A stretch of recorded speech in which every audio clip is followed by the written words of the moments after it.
salah satu destinasi wisata yang terletak di Pandeglang, Banten.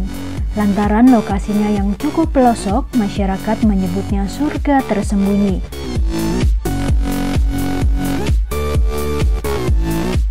Dari Jakarta, Tanjung Lesung dapat diakses dengan jalur darat melalui tol rute Tangerang-Merak.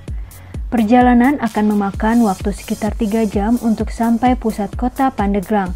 Lalu perjalanan dilanjutkan hingga Labuan. Berada di sebelah barat Kabupaten Pandeglang, Tanjung Lesung memiliki luas sekitar 154 hektar. Kawasan ini menjadi salah satu kawasan ekonomi khusus atau KEK.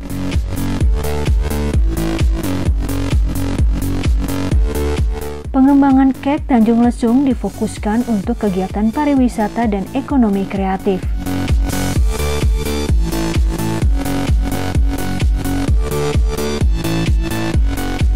Dengan garis pantai sepanjang 15 km, Tanjung Lesung memiliki pemandangan laut yang menawan.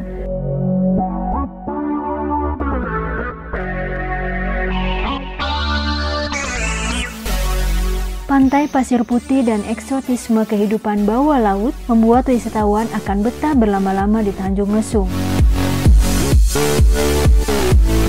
Pengunjung dapat beraktivitas snorkeling, diving dan memancing, serta mengenal dan menyaksikan atraksi pertunjukan daerah Banten.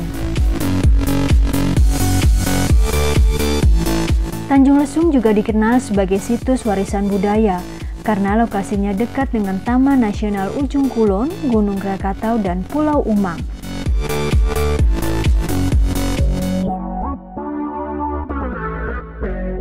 Pantas saja Tanjung Lesung masuk dalam 10 kawasan strategis pariwisata nasional atau KSPN.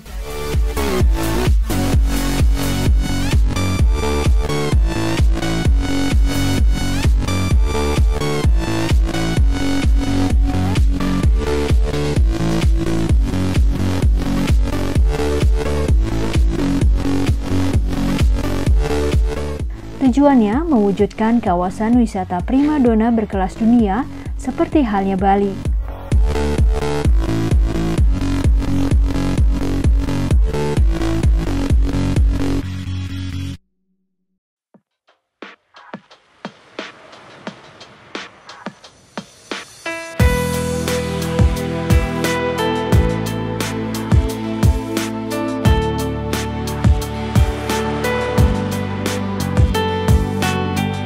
Pengembangan wisata Tanjung Lesung sudah dilakukan sejak 2016 dan masih berlangsung hingga saat ini.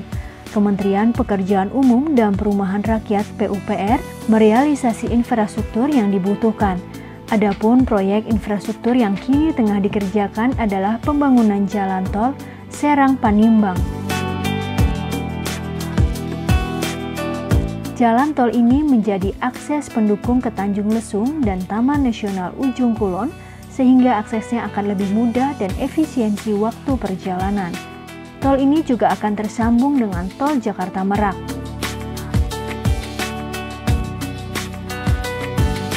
Pembangunan tol sepanjang kurang lebih 84 km ini dikerjakan dengan skema kerjasama pemerintah dan badan usaha. Seksi 1 dan 2 porsi badan usaha jalan tol oleh PT Wijaya Karya Serang Panimbang dan porsi pemerintah pada seksi 3.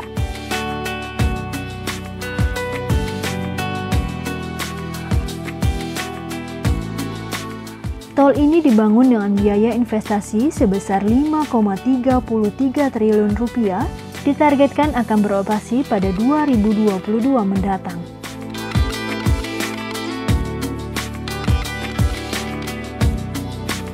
Untuk meningkatkan kunjungan wisatawan ke Tanjung Lesung, Kementerian PUPR juga mengembangkan wisata berbasis pembangunan desa dan ekonomi kerakyatan.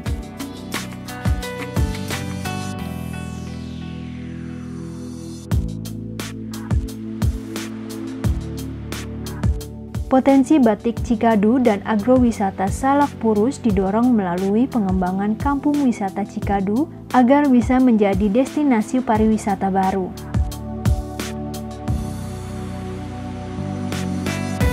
Infrastruktur dibangun pada zona utama kampung wisata Cikadu, berupa taman bermain dan restoran apung.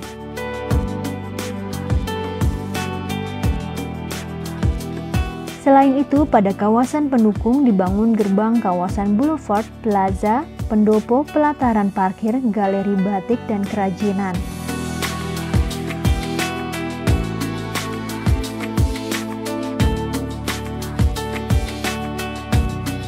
Guna melengkapi pesona kawasan wisata Cikadu, dibangun juga ruang terbuka hijau berupa lapangan sepak bola dan area pejalan kaki.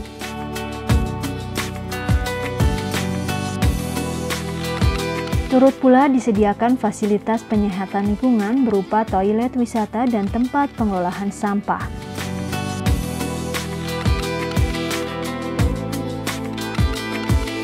Sementara untuk jaringan telekomunikasi dan listrik pada kawasan Tanjung Lesung sudah dibangun tower jaringan seluler dan gardu listrik.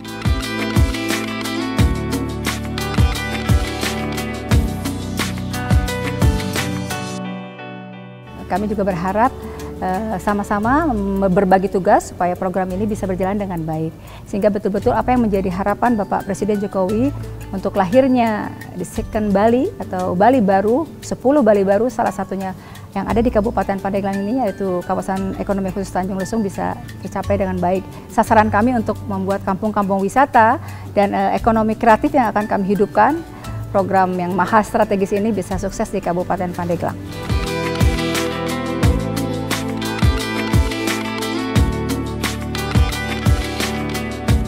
Diharapkan pengembangan KSPN Tanjung Lesung dapat berjalan dengan lancar, sehingga meningkatkan pertumbuhan ekonomi wilayah, aktivitas pariwisata dan pendukungnya, serta membuka peluang kerja untuk masyarakat sekitar kawasan agar lebih produktif.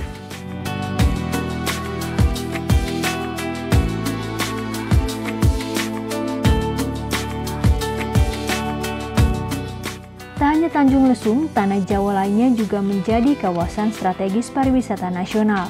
Saksikan di segmen selanjutnya.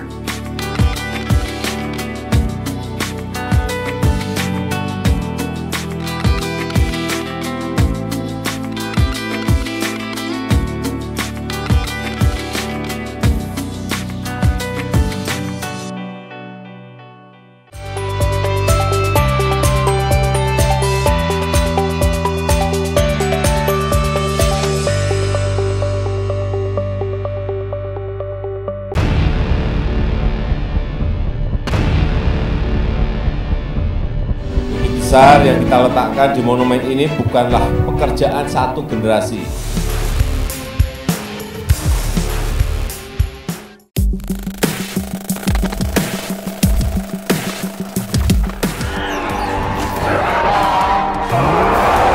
Tahu pasukan superhero rekaan Marvel di Avengers?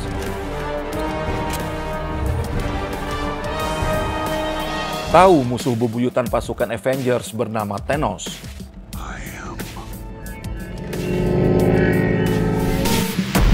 Film besutan Marvel Studio ini begitu fenomenal, merajai film box office dunia. Rupanya, Presiden Jokowi pun tertarik dengan Avengers. Pak D. Jokowi menyebut, dunia kini sedang menghadapi perang ekonomi berkepanjangan dan tak berbatas, alias Infinity War. Presiden Jokowi pun menganggap musuh besar dunia sekarang adalah Thanos. Dan ternyata, markas pasukan Avengers juga ada di Indonesia. Di manakah letaknya? Saksikan program Pojok Presiden dalam episode Markas Avengers hanya di PUPR TV.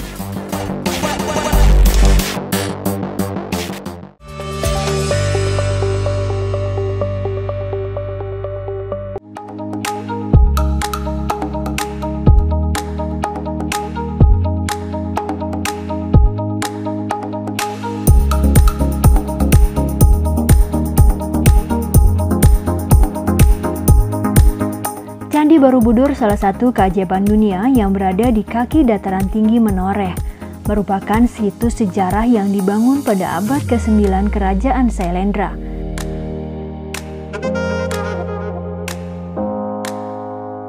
Kemegahannya tak lekang oleh waktu, Candi Borobudur dikukuhkan sebagai situs warisan dunia oleh UNESCO.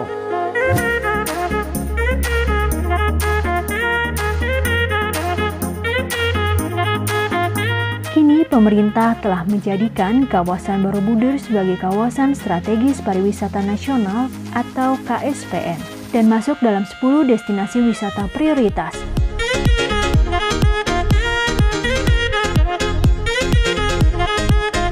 Diharapkan dapat menyumbang target nasional 20 juta wisatawan per tahunnya. Percepatan pengembangan destinasi Borobudur.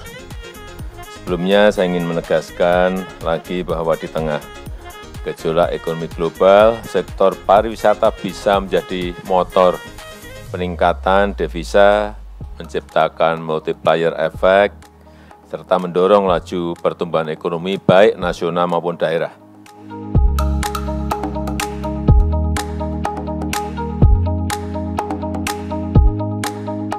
Untuk mencapai percepatan pengembangan KSPN Borobudur, pemerintah telah melakukan sejumlah infrastruktur, di antaranya pembangunan Bandara Internasional Yogyakarta.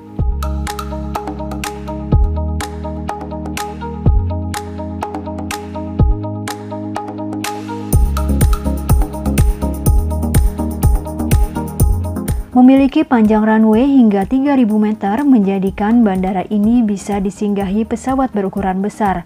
Hal ini menjadi daya tarik bagi sejumlah maskapai luar negeri untuk membuka rute penerbangan langsung ke Yogyakarta.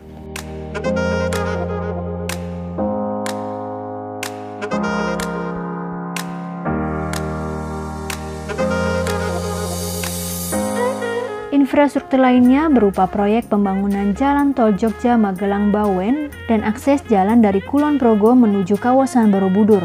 Hal ini dilakukan untuk menghemat waktu perjalanan wisatawan.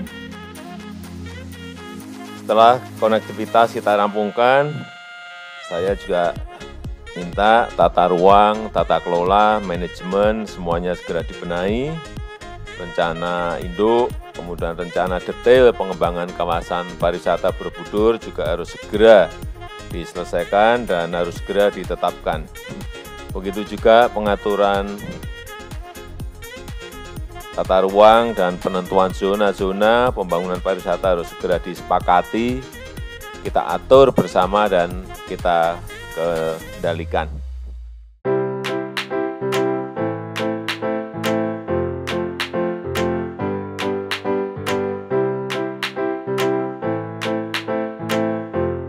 Pengembangan KSPN tak hanya menjadi perhatian pemerintah saja, namun sejumlah badan usaha milik negara BUMN juga turut andil dalam meningkatkan jumlah wisatawan. Sehingga nantinya terjadi perputaran ekonomi dan memberi manfaat bagi ekonomi desa. Sebanyak 20 balai ekonomi desa atau Balkondes dibangun oleh BUMN di 20 desa di Kecamatan Borobudur.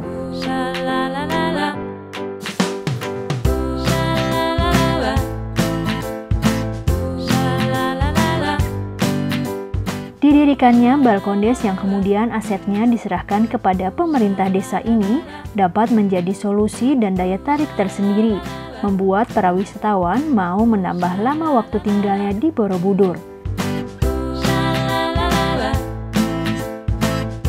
Salah satunya Balkondes Ringin Putih. Balkondes tersebut berdekatan dengan kompleks Candi Borobudur, jaraknya sekitar 2 km. Balkondes Ringin Putih menawarkan kearifan lokal masyarakat setempat mulai dari arsitektur dan desain yang didominasi dari bahan kayu dan bambu. Uniknya lagi, atapnya bukan terbuat dari genteng, melainkan dari daun rumput. Dengan unsur-unsur tersebut, pengunjung akan merasa bersatu dengan alam.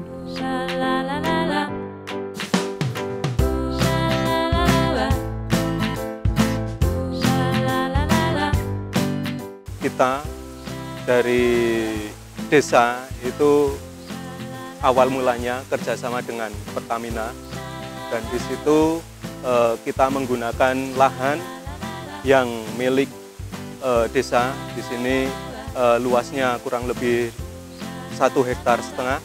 Di sini ada satu bangunan utama yang seperti tampak dari luar beda dari bangunan yang lain. Kita menggunakan struktur bambu pada dasarnya seperti itu. Balkondes Wiringin Putih terdapat restoran menyajikan beragam santapan Nusantara. Ruangan terbuka yang cukup luas. Wisatawan bisa latihan memanah dengan jarak sasaran 50 meter di area Jemparingan. Pengunjung juga bisa belajar membatik, menari, serta mengenal budaya lokal lainnya. Kami mengharap untuk warga Desa Wiringin Putih dari Omah Guyub Balkondes Wiringin Putih ini, mari kita guyub, mari kita kerja bersama, kita bangun desa ini bersama. Mungkin kedepannya nanti anak cucu kita atau teman-teman atau saudara-saudara kita yang akan menikmati hasil dari jerih payah kerjasama antara Pertamina dan desa ini, dan semoga berguna untuk warga Wiringin Putih pada umumnya dan berguna untuk destinasi wisata bagi penikmat wisata. Kami mengharapkan kehadirannya dan semoga ini menjadi hal yang menarik bagi setiap yang ingin berkunjung ke Omah Guyub Balkondes Wiringin Putih. Balkondes lain yang berada di kawasan Borobudur adalah Balkondes Borobudur. Balkondes pertama bertema restoran dengan memperdayakan masyarakat sekitar untuk berperan aktif di dalamnya.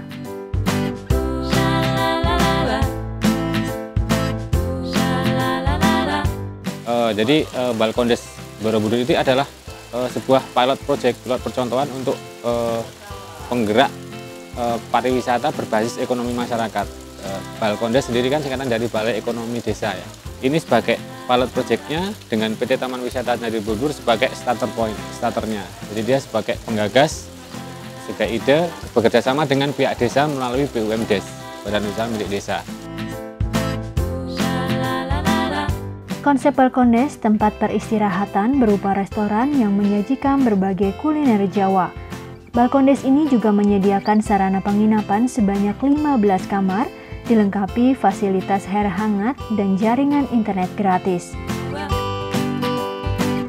Di area Balkondes juga terdapat lahan yang bisa digunakan oleh warga untuk menjual hasil kerajinan.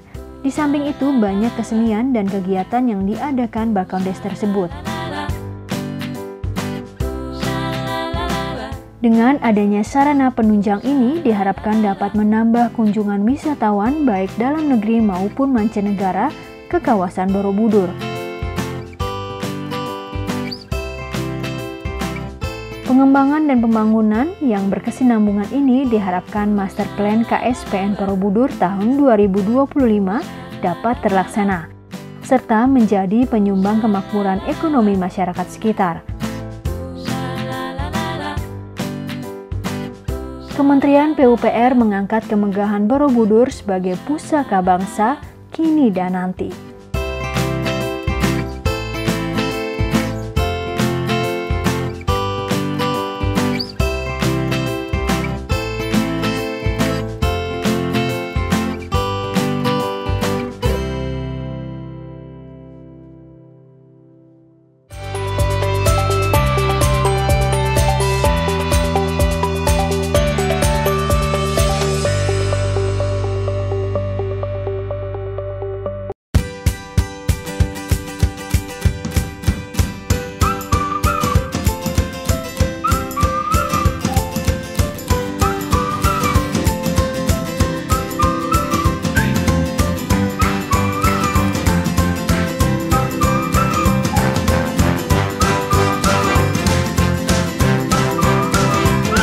Menteri Basuki Hadi Mulyono memang unik.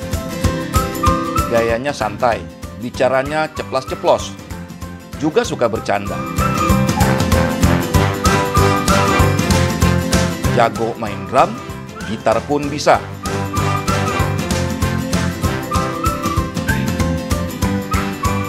Pak Bas dan beberapa menteri bahkan bikin grup band.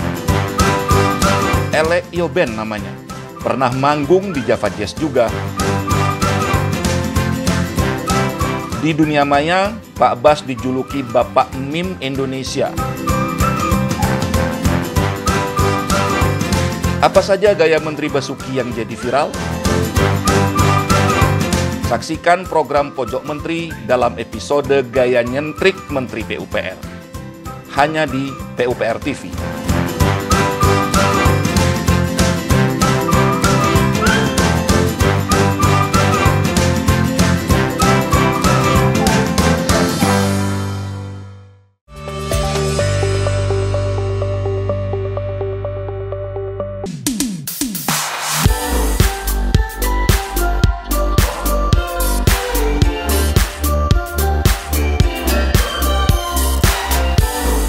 Pesona Indonesia tergambar begitu indah dalam film berjudul Pasir Berbisik ini.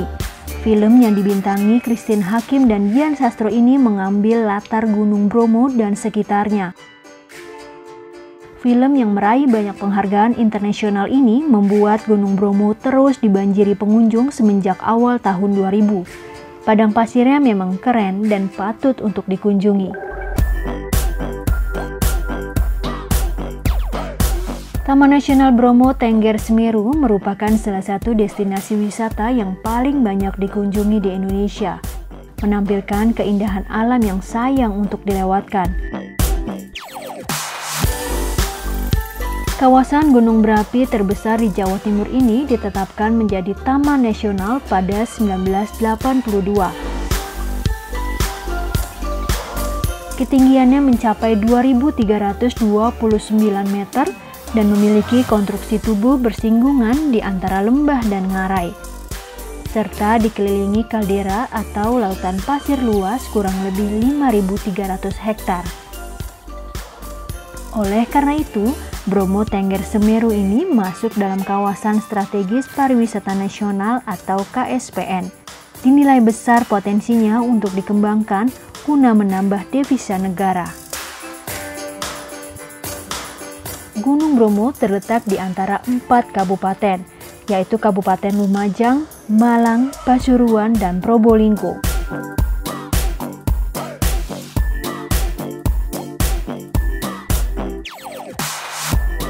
Untuk dapat mengunjungi destinasi wisata Bromo, para pengunjung telah dimudahkan oleh Kementerian PUPR dengan dibangunnya akses jalan tol Pasuruan Probolinggo. 3 seksi sepanjang kurang lebih 31 km siap dioperasikan. Seksi 1 menghubungkan Grati Tonggas, seksi 2 menghubungkan Tonggas Probolinggo Barat, dan seksi 3 menghubungkan Probolinggo Barat dan Probolinggo Timur. Diketahui jika melewati jalur Surabaya menuju Cemoro Lawang atau pintu gerbang Bromo via Probolinggo membutuhkan waktu 4 jam lebih.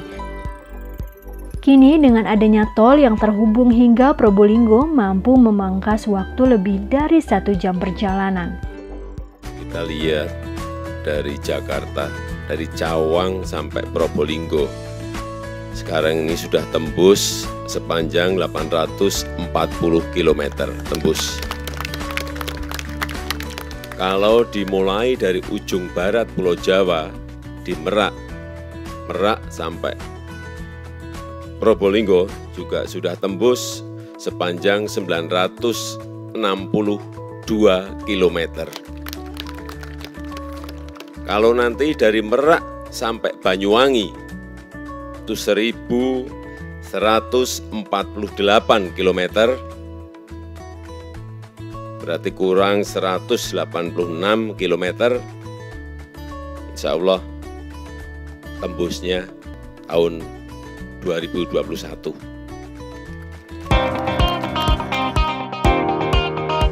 Dengan adanya jalan tol ini, Presiden yakini mobilitas orang dan barang akan semakin meningkat dan menekan ongkos logistik.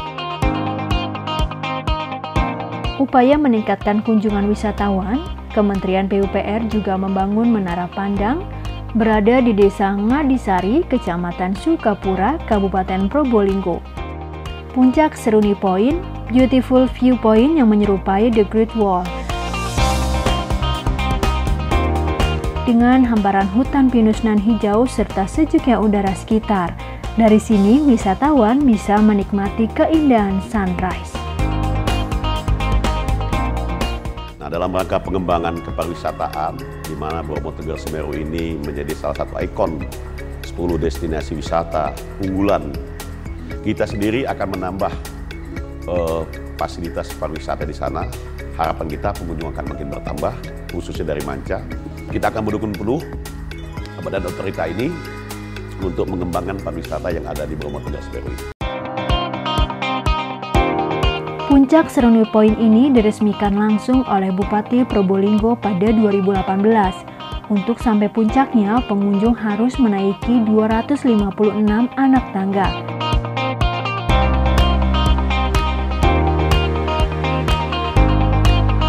Rasa lelah akan terbayarkan oleh pemandangan Gunung Bromo yang mempesona.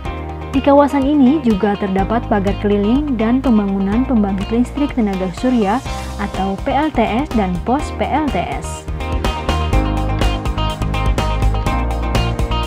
Untuk mendukung pembangunan KSPN Bromo Tengger Semeru, dilakukan pula pengerjaan jalan lingkungan Desa Ranupani dan Desa Argopuro. Sebelumnya, jalan di Dusun Gedok adalah jalan tanah. Jika musim kemarau akan sangat berdebu dan menjadi berlumpur kala musim penghujan. Peningkatan jalan lingkungan dari Dusun Gedok menuju puncak terbentang sepanjang 5 km. Jalan paving block selebar 3 meter ini dibangun melewati area permukiman dan perkebunan warga hingga menuju Kampung Nirwana. Akses jalan ini memudahkan para wisatawan datang ke area Bromo. Kementerian PUPR melalui Direktorat Bina Penataan Bangunan, Direktorat Cipta Karya, menyadari sebagai kawasan pariwisata, Bromo Tengger Semeru memerlukan penataan bangunan dan lingkungan yang baik. Dengan melakukan penyusunan Rencana Tata Bangunan dan Lingkungan atau RTBL. Penataan bangunan pada kawasan dikenalkan pada program pemugaran rumah pedesaan, terutama pada rumah yang mempunyai nilai budaya serta permukiman baru. Untuk penanganan sanitasi dan air bersih sudah dipersiapkan penyediaan infrastruktur air bersih pada permukiman, penyediaan pengelolaan air limbah komunal di lingkungan permukiman, serta ditingkatkannya pengelolaan persampahan. Indonesia sejak dulu kala tetap dipuja-puja bangsa. Di sana tempat lahir beta. Dengan dibangunnya infrastruktur KSPN Tanah Jawa oleh Kementerian PUPR, target kunjungan wisatawan per tahunnya bisa meningkat, sehingga membawa kebanggaan untuk Indonesia. Tempat akhir menutup mata.